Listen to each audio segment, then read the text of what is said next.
aos nossos estudos sobre a carta de Paulo aos Filipenses.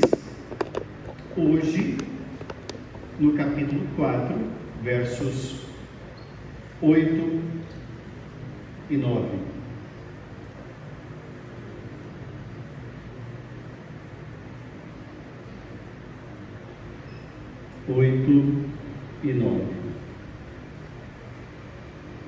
Assentados reverentemente, os irmãos vão acompanhar a leitura da palavra de Deus, que nos diz assim: finalmente, irmãos, tudo que é verdadeiro, tudo que é respeitável, tudo o que é justo, tudo que é puro, tudo que é amável, tudo que é de boa fama, se alguma virtude há, e se algum louvor existe, seja isso o que ocupe o vosso pensamento. O que tendes, o que também aprendestes e recebestes e ouvistes e vistes em mim, isso praticai, e o Deus da paz será convosco. Que Deus nos abençoe, irmãos, em nome de Jesus. Amém.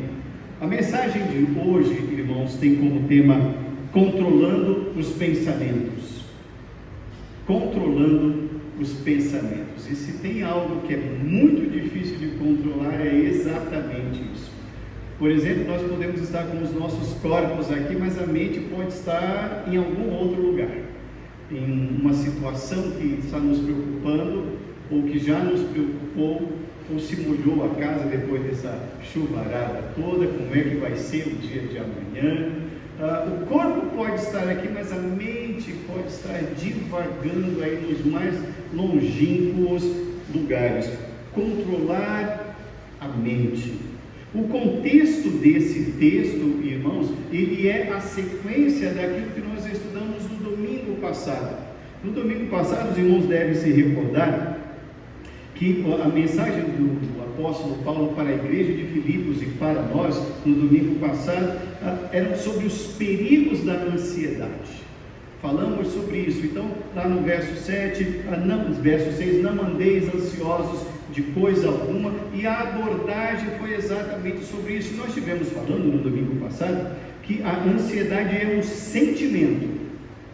E é um sentimento perigoso porque ele é silente, ele é calado, e nós poucas vezes admitimos que de fato somos ansiosos, em maior ou menor intensidade. Então, quando Paulo está estabelecendo isso para a igreja de Filipos, não andem ansiosos, ele está dizendo, olha, nada, absolutamente nada, vale a pena a nossa preocupação excessiva. Isso tudo nós abordamos na mensagem do domingo passado, e Paulo nessa sequência, então ele vai dizer, bom, se eu não posso me preocupar, então ele vai orientar a igreja de Filipos sobre como ocupar a mente. Então nós queremos na noite de hoje, irmãos, aprender 3 lições, são 3 exercícios, também a exemplo do domingo passado, que vão sim nos auxiliar a controlar os nossos pensamentos. O primeiro exercício, a primeira lição que nós aprendemos com o apóstolo Paulo aqui, irmãos, é que nós devemos ter sim uma grande preocupação para vigiar os nossos pensamentos. Devemos vigiar os nossos pensamentos, devemos cuidar dos nossos pensamentos, devemos sim nos preocupar com aquilo que tem ocupado as nossas mentes. Observe bem, irmãos, que no verso 8, ele está preocupado com isso, tanto que ele orienta a igreja de Filipos, dizendo, tudo que é verdadeiro, tudo que é bom, ocupe o vosso pensamento. Então ele está chamando a atenção da igreja de Filipos para que nós devemos nos preocupar sim com aquilo que nós pensamos.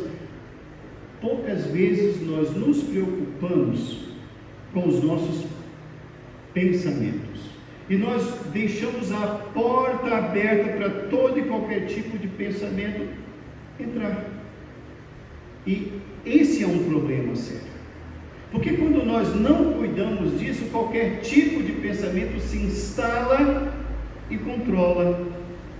Vamos nos atentar, irmãos, para o perfil da igreja de Filipos, uma igreja parceira do apóstolo Paulo, uma igreja que estava pagando os honorários, falaremos sobre isso oportunamente, não hoje, que estava pagando os honorários dele, mesmo ele estando preso.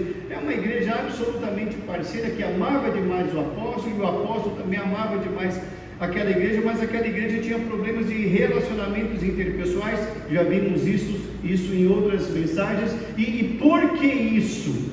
Porque a mente daquelas pessoas estava sendo povoada por pensamentos egoístas. Vamos nos lembrar daquelas duas irmãs superpoderosas, né? As meninas superpoderosas da igreja de Filipos, Evódia e Síntia. Elas eram sim muito fortes, mas estavam com os pensamentos voltados para si mesmas, cada uma olhando o seu próprio umbigo, as suas próprias conveniências da igreja, de forma que aquilo estava gerando um péssimo testemunho. E Paulo fala: eu rogo a você e eu rogo também a você, Evódia e Síntia, que pensem concordemente. Observe bem. Pensem concordemente. Olha a força do pensamento. O pensamento, sim, irmãos, ele exerce um poder muito grande sobre a vida da pessoa. O pensamento, irmãos, e por isso nós estamos trabalhando nesse primeiro tópico, nós devemos ter o cuidado de vigiar os nossos pensamentos, porque os pensamentos são eles que determinam as nossas ações. São os nossos pensamentos que determinam o nosso atitudinal, aquilo que nós vamos fazer. As providências que vamos tomar partem dos pensamentos, e Paulo fala: cuidem dos pensamentos. O próprio Deus do Velho Testamento, também, quando o próprio povo de Israel achava que Deus havia abandonado o seu povo, Deus disse assim: eu sei que pensamentos eu tenho a vosso respeito, são pensamentos de paz, eu não abandonei vocês.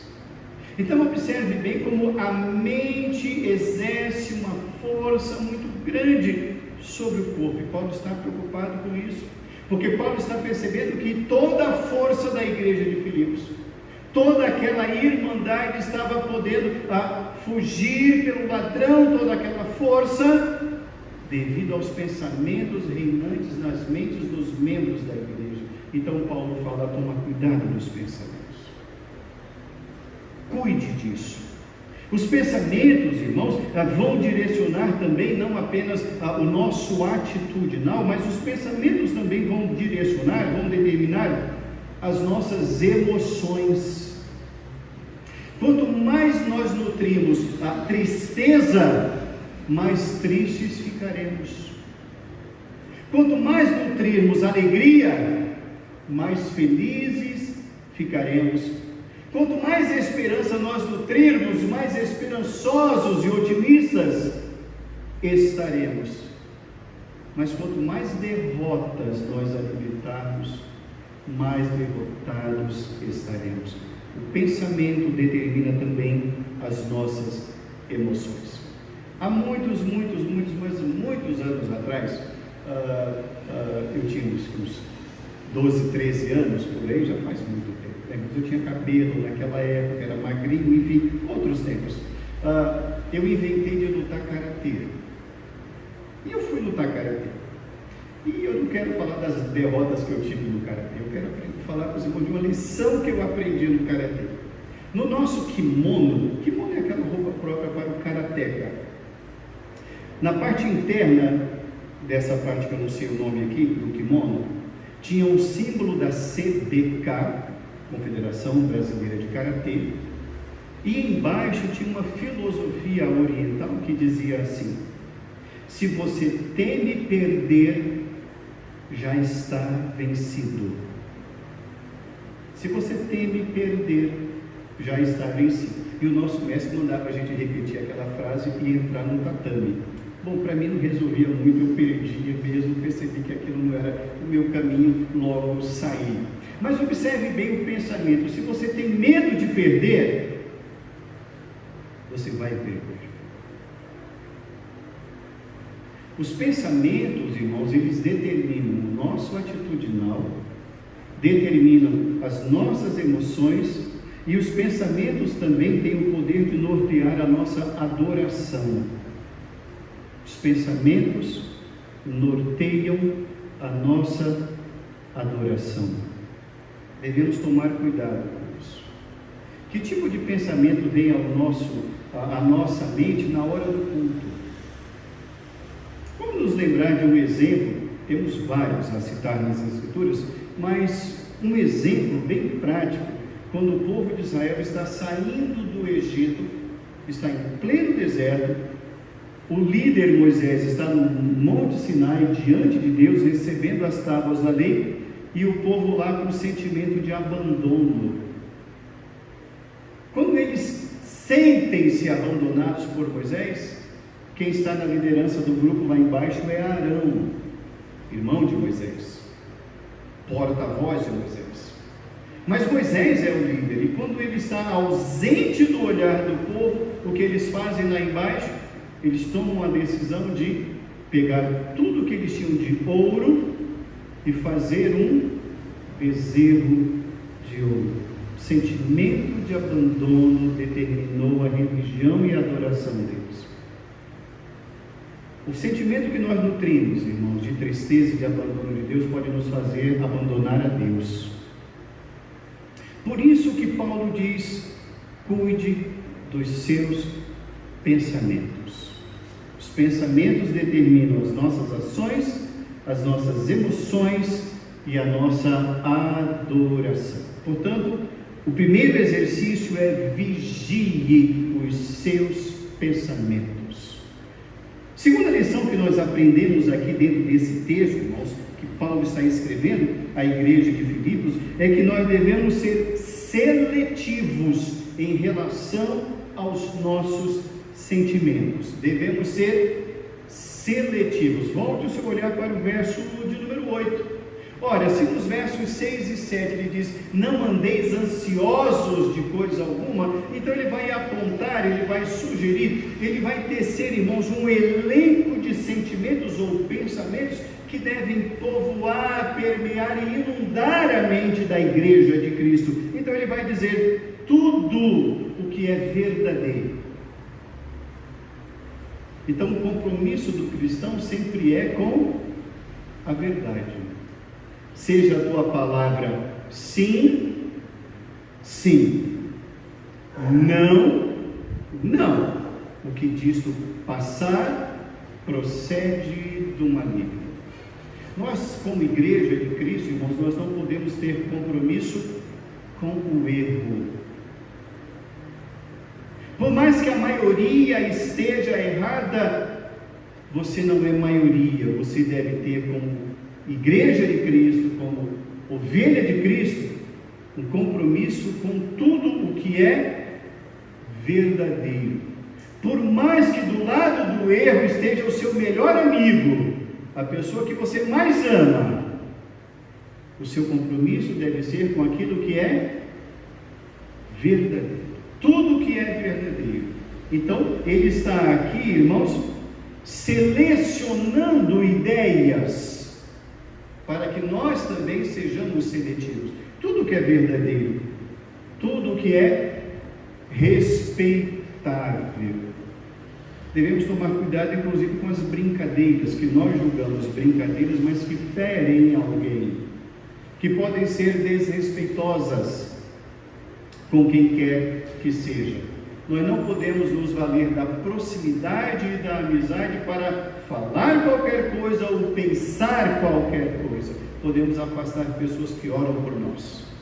Podemos entristecer pessoas que nos amam e lutam por nós, que ombreiam conosco em todas as lutas, que estão de joelho por nós. Devemos sempre manter o sentimento do respeito. Mas ele vai além e fala tudo que é justo.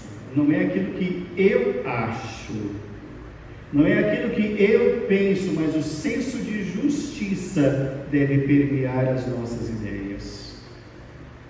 Por mais que seja algo novo, por mais que seja algo impactante, por mais que seja algo que vá contra aquilo que pensamos inicialmente, mas é justo, isso deve ter lugar na nossa mente.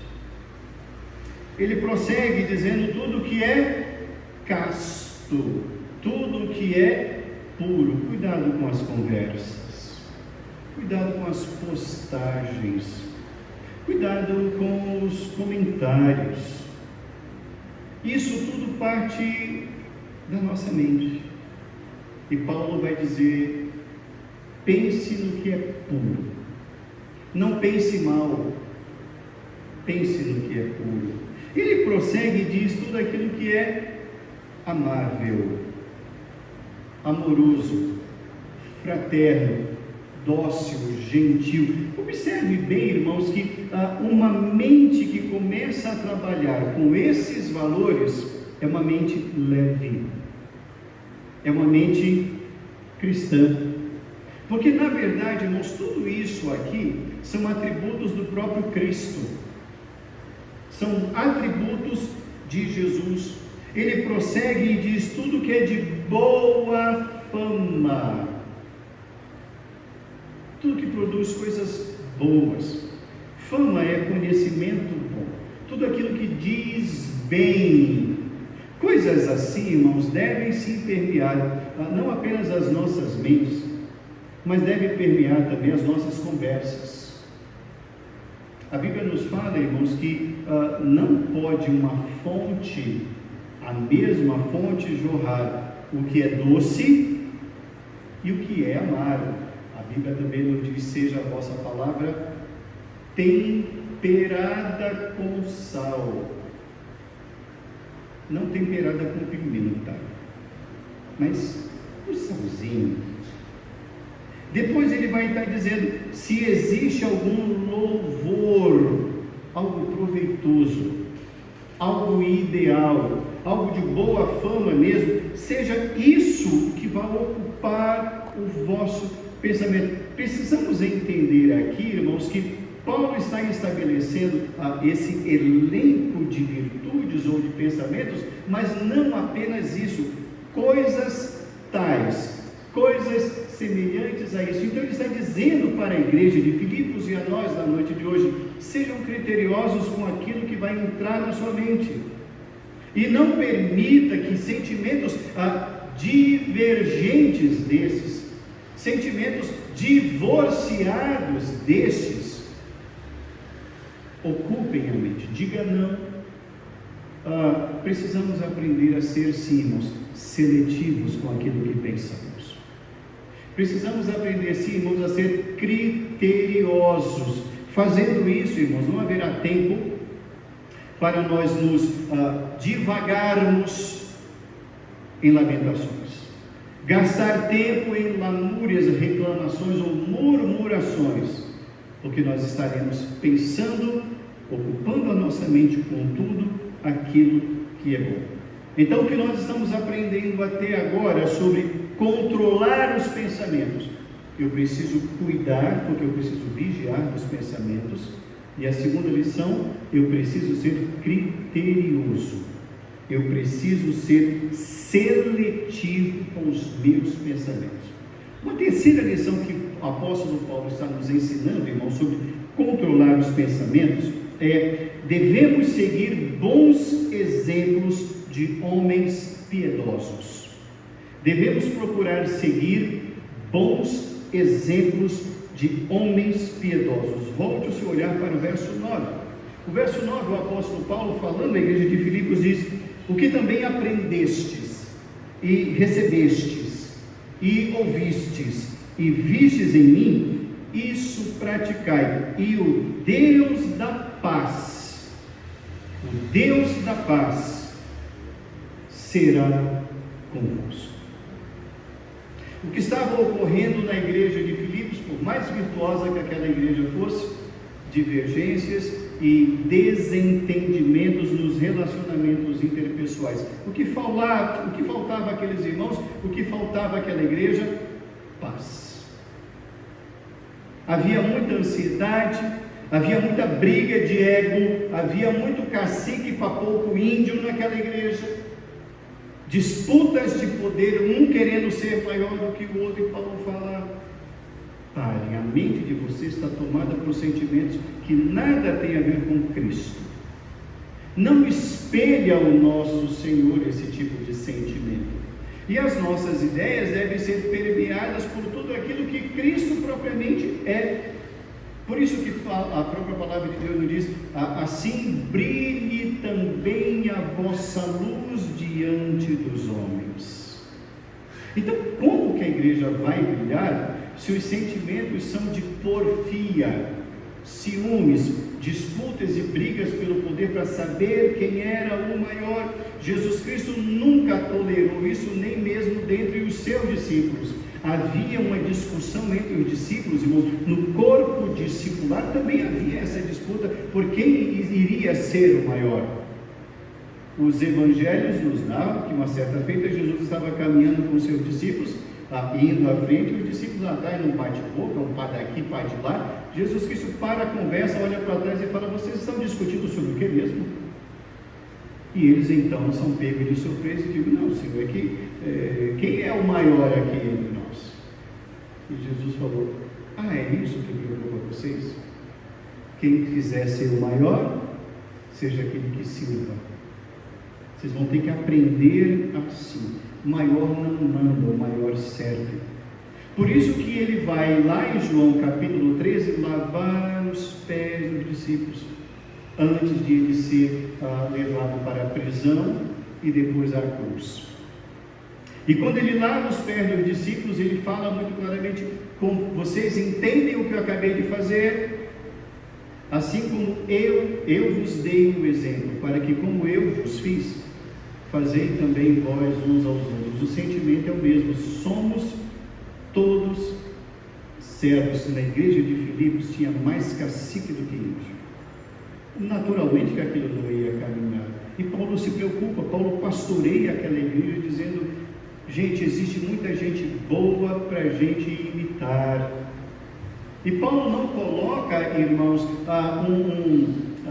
um modelo inatingível, inalcançável. Não, Paulo está dizendo: vocês me conhecem.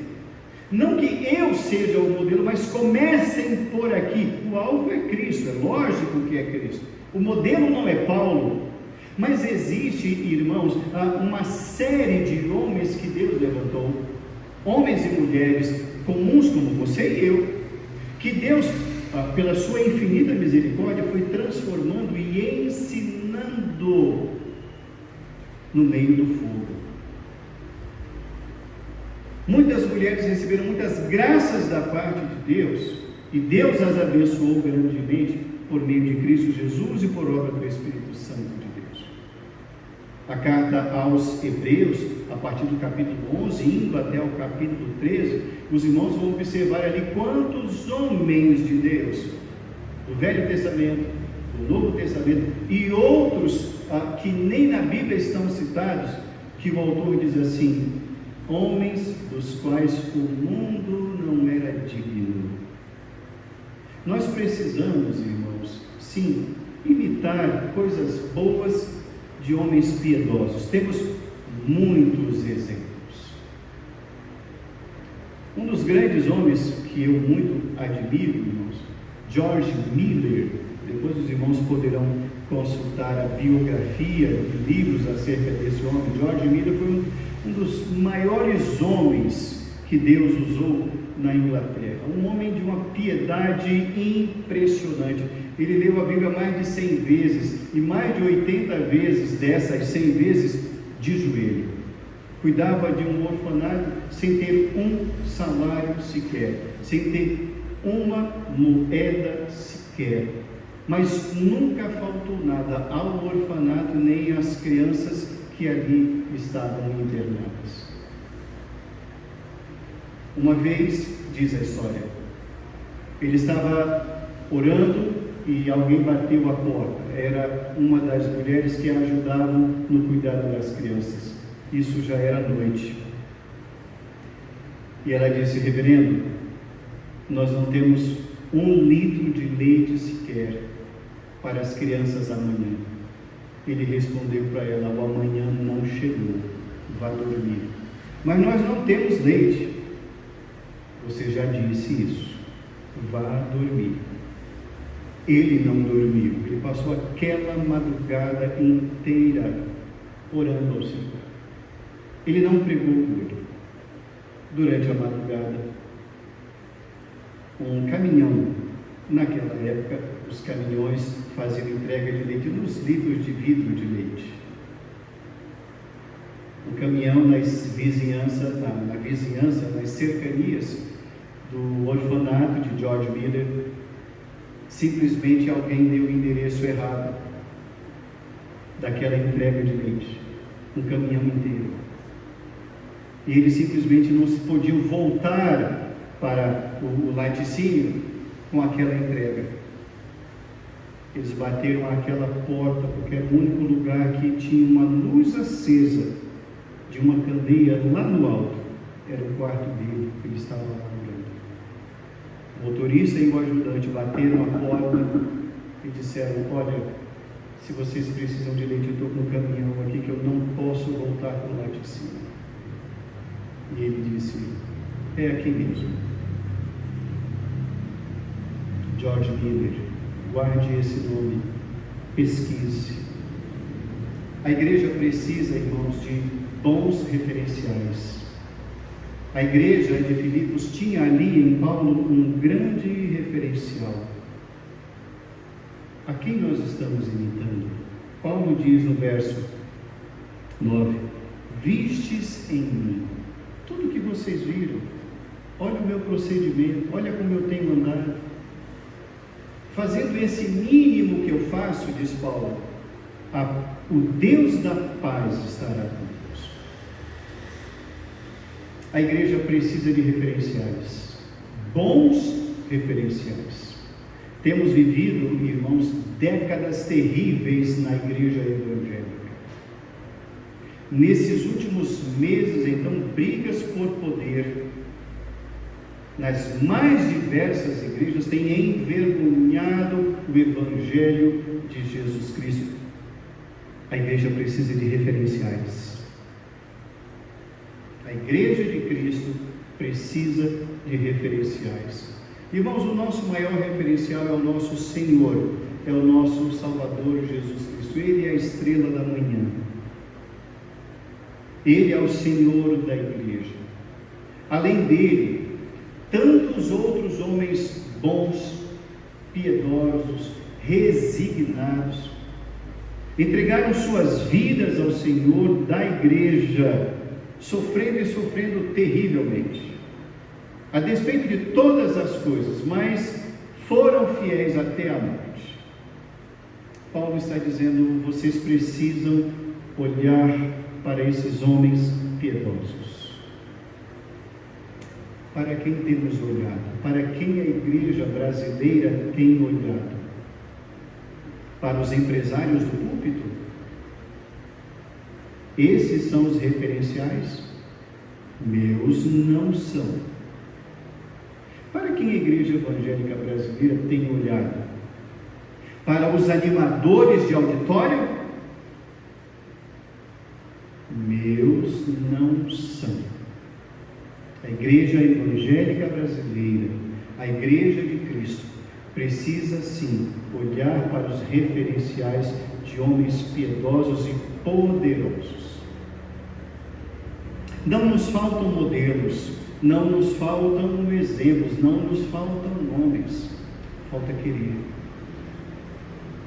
Concluindo a nossa reflexão na noite de hoje, irmãos, sobre controlar os pensamentos, Paulo tem um amor muito grande pela igreja de Filipos. Paulo os ama profundamente. Paulo tem um carinho muito grande pela igreja de Filipos. Mas esse amor que ele tem pela igreja não o impede de fazer com que a igreja olhe os seus próprios problemas. Muitas pessoas têm medo ou vergonha de chamar a atenção ou de exortar pelas Escrituras, dizendo: por amor eu não vou fazer. Nunca diga isso. É por amor que nós precisamos orientar. É prova de amor. E Paulo, por amor à igreja, instrui a igreja, dizendo: precisamos vigiar os pensamentos. Igreja de Filipos, esteja atento.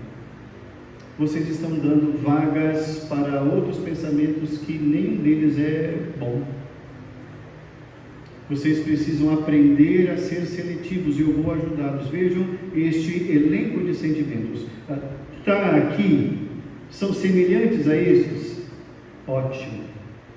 Igreja de Filipos, não busquem modelos fora da piedade. Não busquem modelos fora da cruz. Continuem assim. Ser cristão é diferente de ter sucesso. O nosso sucesso não é medido pelo ibope do mundo, mas é medido por aquilo que agrada ao Senhor. A igreja de Filipos, irmãos, é uma igreja poderosa, isso é inegável. Uma igreja amada, inegável. Mas era inegável também que aquela igreja estava dando muitas brechas, e as brechas estavam na mente de cada um dos membros. Meu irmão, minha irmã, vigie os seus pensamentos. Vigie. Seja seletivo. Se qualquer ideia que vem à mente não está aqui elencada ou não é semelhante a isso, rejeite. Diga não. E cuidados com os referenciais. Cuidado com as pessoas das quais ouvimos, as quais vemos, de quem buscamos conselho. São pessoas de fato cristãs? São pessoas de fato renovadas pelo Espírito Santo de Deus? Lavadas pelo sangue do Cordeiro? Ou são apenas pessoas legais, bacanas, que nos fazem nos sentir bem, mas não tem nenhum compromisso com a verdade, nem com a justiça? Igreja evangélica brasileira, cuidado, precisamos aprender a controlar os pensamentos. Que Deus nos abençoe, irmãos, em nome de Jesus. Amém.